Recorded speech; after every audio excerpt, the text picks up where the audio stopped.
Assalamualaikum warahmatullahi wabarakatuh. Perkenalkan saya Nazula Hasanah. Mau bertanya, apakah perbedaan NU sama Muhammadiyah?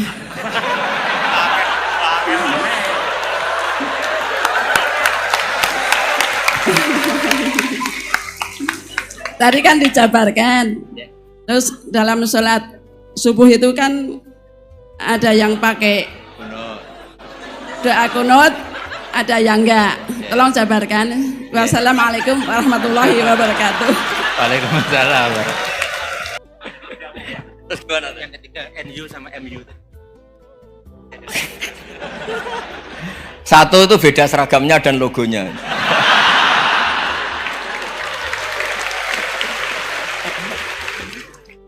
Kedua, nama ketua umumnya.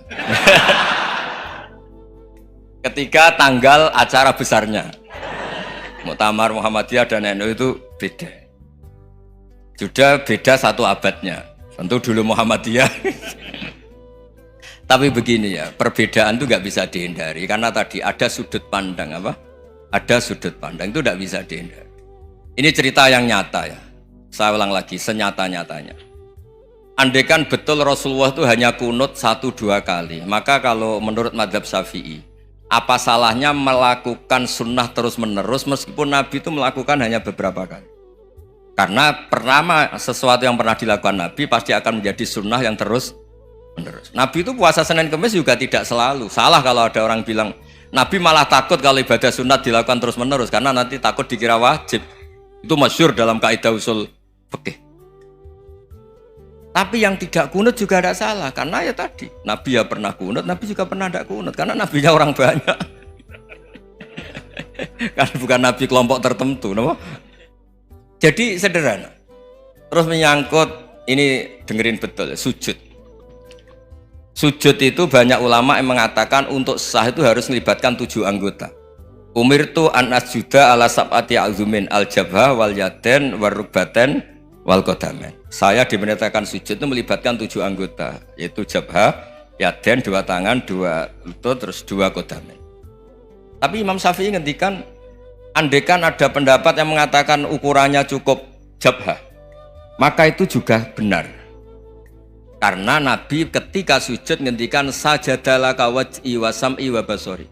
Ya Allah telah sujud ke engkau wajah saya, jabha saya. Nabi tidak menyebut tangan, tidak menyebut rubaten, tidak menyebut qadamen. Ini wajah dua wajah, ukurannya itu hanya jabha. Itu kayak iya, kayak enggak. Nah hal-hal seperti itu yang menjadikan ada ijtihad. Ijtihad itu satu pemikiran yang cara sudut pandang itu kayak iya, kayak enggak. Nah itu terus ada al-madhaibul arba'ah. Terus ketika implementasi di Indonesia, dulu Mbah Ahmad Dahlan juga ngaji Mbah Soleh Darat, Mbah Hasyim Asy'ari juga ngaji Mbah Soleh Darat. Ketika di Mekah sama-sama ngaji Syekh Khotib Minangkabau, sama-sama ngaji Syekh Mahfud Termas. Jadi ya kalau di keluarga kita itu ya biasa aja, perbedaan-perbedaan itu selama masih ilmiah dianggap biasa aja. Karena memang ngelola sudut pandang itu nggak bisa ditertibkan. Nabi Yahya itu suka berkawan orang soleh, karena berkawan orang soleh itu enak. Tapi kalau Nabi Isa suka dadani desa-desa tertinggal yang masih macem-macem. Ketika ditanya, kenapa engkau suka berkawan orang-orang gitu? Ana tabibun udawil mardo. Di mana-mana kiai itu ya nyembuhkan yang sakit. Jadi kalau dakwah yang sudah iman tuh akeh tunggali, tapi dakwah gitu kan tantangan. Itu sudut pandang. Ada nabi itu yang tertawa terus guyon terus, yang satu murung terus. Ya sama Nabi Isa dan Yahya kan satu angkatan. Mali aroka dohikan fakaan nama tak manumin makrillah. Kamu kok tertawa-tawa terus seakan-akan nggak ada adab saja. Yang satu tanya, mali aroka abisan kaan nakata kena tumir rahmatillah. Wong kok murung terus, kayak dunia orang rahmat ya. Nah anda ini orang hebat. Guyu banter ya iso, nangis banter ya iso. Nah itu sudah orang kombinasi itu. Isa ya mau, ya mau, Muhammadiyah ya gelem, NU ya gelem. Ya maksudnya sudah biasa aja. Karena tadi konstitusi NU yang mengatakan ibadah harus ikhlas karena Allah, Muhammadiyah juga sama harus ikhlas karena Ya sudah, kalau karena Allah sudah selesai kan. Yang menjadi masalah itu kan identitas untuk hadun nafsi, untuk diri sendiri. Kalau kita ikhlas, masalahnya apa? Coba masalahnya apa coba? Imam Syafi'i pernah di Masjid Abu Hanifah yang tidak kunut. Beliau enggak kunut. Ketika tanya, lima ada taroktal kunut, ikroman di hadal madhab. Saya menghormati madhab ini. Jadi ya biasa. Sebaliknya juga sama. Orang-orang Hanafi kalau Imam Syafi'i kunut, ya ikut kunut. Karena kalaupun Anda yakin itu tidak disyariatkan, kamu juga yakin itu tidak membatalkan apa? Sholat. Itu yang perlu dicatat. Kalau Anda tidak yakin sunat, kan tidak yakin kalau itu membatalkan sholat. Jadi sebetulnya kalau dianalisis secara keilmuan itu ya semuanya normal. Karena tadi Rasulullah itu al-bahrul muhit, Nabi itu lautan yang luas sekali. Orang akan mengambil air sesuai kapasitas masing-masing dan akan merasakan kualitas air juga sesuai kapasitas masing-masing. Orang yang sangat haus melihat air seteguk ini luar biasa, tapi yang tidak haus mungkin melihat itu biasa-biasa saja. Jadi makanya saya mohonlah, sudahlah itu biasa saja, apalagi secara sanad ya sama, secara tradisi sama. Ya soal perbedaan tidak harus dengan NU, antara Muhammadiyah juga biasa beda. Mungkin di UI antar rektorat juga beda-beda. Yang satu suka dekat rektor, yang satu suka enggak, monggo asal itu niatnya ikhlas. Terakhir saya beri cerita, ada sahabat ditanya, "Sifli wajah Rasulillah." Coba tolong saya ceritakan wajahnya Nabi kayak apa. Sahabat tuh nangis senangis-nangisnya.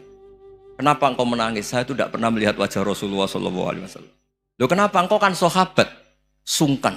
Sebagai bentuk penghormatan saya tidak berani melihat wajahnya. Sebagai bentuk penghormatan pada waktu Nabi, saya tidak berani sowan. Nabi di dalam punya keluarga, punya istri, punya cucu. Kalau saya sowan tuh ganggu.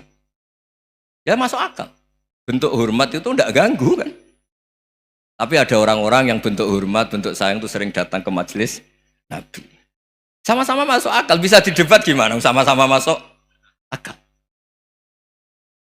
Ya sudah, itu ijtihad. Maksudnya itu ijtihad. Itu sudah sama-sama masuk akal. Abul Hasan Asyadili itu kalau kemana-mana pakai mobil mewah, pakai baju mewah. Ketika ditanya, Anda ini ulama kok pakaiannya mewah, mobilnya mewah. Ben wong ra kepikiran nyangoni ya. Nah, tapi nak kowe tawaduk melas. Terus dibalekno umbalmu sakit. Engko nang ra iso mulai kiai ini. Ya tapi misalnya semua gitu mesti ada yang salah paham, itu keangkuhan. Tapi kalau semuanya kelihatan gembel, nanti orang trauma jadi kiai. Takut kayak itu. Ya sudah, itu wilayah ijtihad, sudah tidak usah ya, pokoknya sudah, yang penting ikhlas. Anda berani tanggung jawab nanti ketika ketemu Allah Subhanahu wa taala. Nggih, ngoten. Assalamualaikum warahmatullahi wabarakatuh.